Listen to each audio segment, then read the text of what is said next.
welcome back. It's been a little while since I've done too much. Let's first of all, today I'm going to have a brief look at the springing on that wagon, and I am going to be trying to clean up this boiler, ready to try and do some soldering on it before too long. So what are we going to do to the wagon and why? You may or may not have seen and heard in the video at East Harts, it was squeaking quite badly when it was on the track, depending on who was driving. I'm wondering if there's too much movement on the springs. They are very long springs. They're 2 inches long, and I'm thinking that might be the problem. You can see the odd wheel, there's paint taken off the rim, and I don't know if 2 inches movement down upsets the brakes a bit. So what can we do about that? So while I consider what I'm going to do with that, let's take a look at this boiler. I've come into the other side.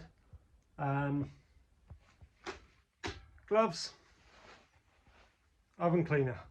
Someone mentioned it. Let's give it a try. Try and get this carbon off. There's only one way to find out.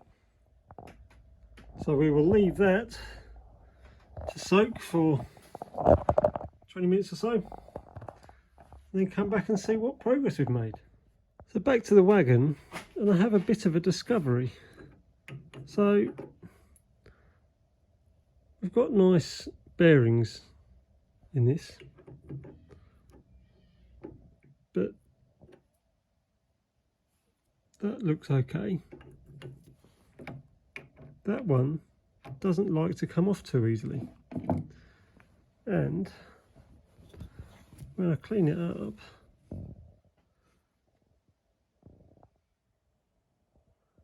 it looks like it's been grinding. Can't really see that easily. Not a great deal I can do about it right now. Come over to the other end. Again, that looks okay there. And this one, quite a big step there. Maybe those bearings aren't working quite as well as they should. We shall have a think. Maybe those bearings want to come out and oil up, because that feels quite nice there. Nice fit. Get it into the right place. It's a rattle. So it was a nice fit on the original diameter. Nice. Get it to the right place, and it's horrible. So we need to have a think. So it's a little while later. We've let it do its stuff, and we will now get the hose, rinse it off, and see what it looks like. So it may be my imagination, but that tube plate does look a little bit cleaner. The firebox, partially so, but we'll attack that with the wire brush again and see what happens.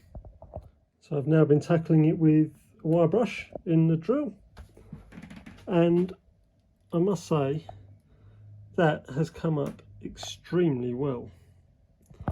You can see in there, that's where it was leaking. Plus, using that oven cleaner, it's got the added bonus of it's now lemony fresh. Time to tackle the firebox. So I've been at it with the wire wool for a bit longer, so let's take a look inside. And you can see that's the state it was in before we started.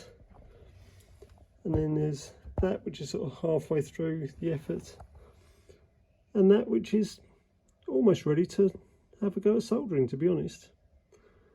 Obviously we need to go deeper, get to the back of the firebox, top of the firebox, but certainly that oven cleaner was the way to go to really soften it up. Back on the wagon. It's been a couple of days, but I've just taken apart one of the axle boxes. I must say it's quite a clever design.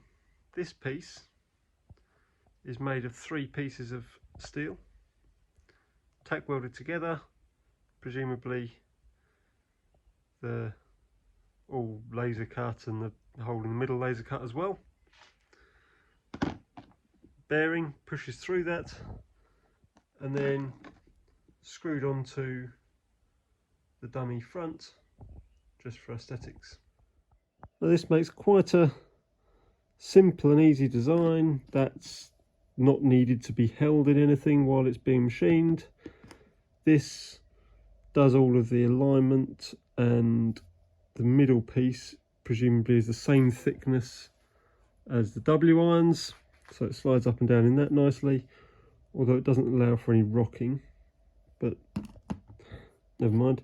So yeah, I thought I'd take it apart, give the bearing a clean up, check it's all working properly. This isn't one of the, this was from this axle here. I'm going to take apart this one next, which is obviously worn, and we'll see if that is all operating as it should. So I've washed this one out. It does seem to be working-ish when I'd used the drill bit in it, but look at all those filings that have come out. So I think I need to do something different. Maybe I'll need new axles at some point, but for now it's going to have to go back as it is, because I just haven't got time to do anything different before its next outing. What's frustrating is, as you can see, there's enough height to run the axles in my lathe even with the wheels on, without had to do any reprofiling. Or what I had considered is, if I were to return that journal and then put a sleeve over the outside. Two things: one, that sleeve could then be machined to size for a dead 1/2 inch, which is what the bearings want, and in addition to that, I'd be able to it would be a sacrificial piece that I could remove and replace at a later date quite easily. However, it would have been a lot easier if there were centres in the wheels. So I've just measured, I know it's the worn one, but I've measured in there. It's a little bit tapered, but it's 482, so it's almost 20 thou undersize.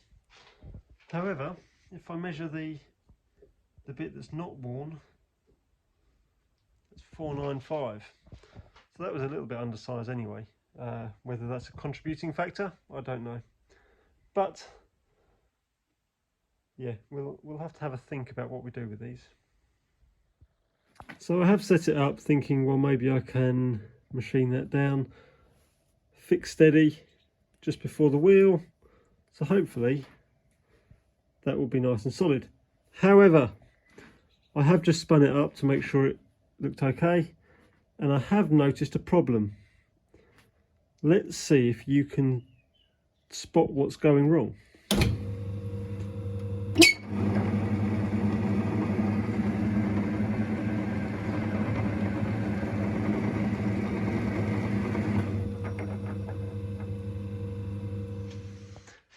Yeah, so one wheel's not tight on the axle. Does it matter? Yeah, it does really. I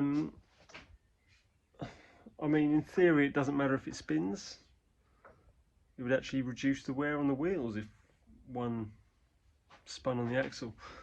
However, that's because as you go around bends, one wheel turns faster than the other, or one needs to turn faster than the other, so one wheel will always slip on the rail. That's why they wear. But if there's nothing stopping it coming off the axle, that is a problem, because you'll lose the gauge and potentially derail at bends, at point work. So that needs a bit more consideration. Maybe it's a new axle. Maybe I can Loctite the wheel. thoughts. I think I'll leave that one there for now because I don't really know what to do. In my mind I really should make a new axle, but I don't think I've got time before it needs to go out for the next run. So that's pretty much where we are at the moment. I've decided it really does need new axles on that driving trolley. So I'm going on holiday in a week or so, or just under a week now. And Alex is borrowing the engine while I'm away. So he's actually come and taken the wagon away to see if he can get around to making new axles in the meantime, so they're ready for him to use. If he doesn't get around to it, it can go back together as it is, and then I'll get around to it at a later date. Other than that, the boiler is getting closer. It's just time consuming, keep going back at it with the wire brushes, trying to get everything I need clean enough, but it's getting there. It's a little bit every now and again. It's very monotonous work, and it's a little bit dusty in the lungs as well. Beyond that, the weather is getting close to painting the pom-pom, so that might be coming up soon. But for now, thanks for watching. I'll be back soon. Take care and keep building. If you've got any comments, please do let me know on what I've been doing today. So, thanks a lot. Bye.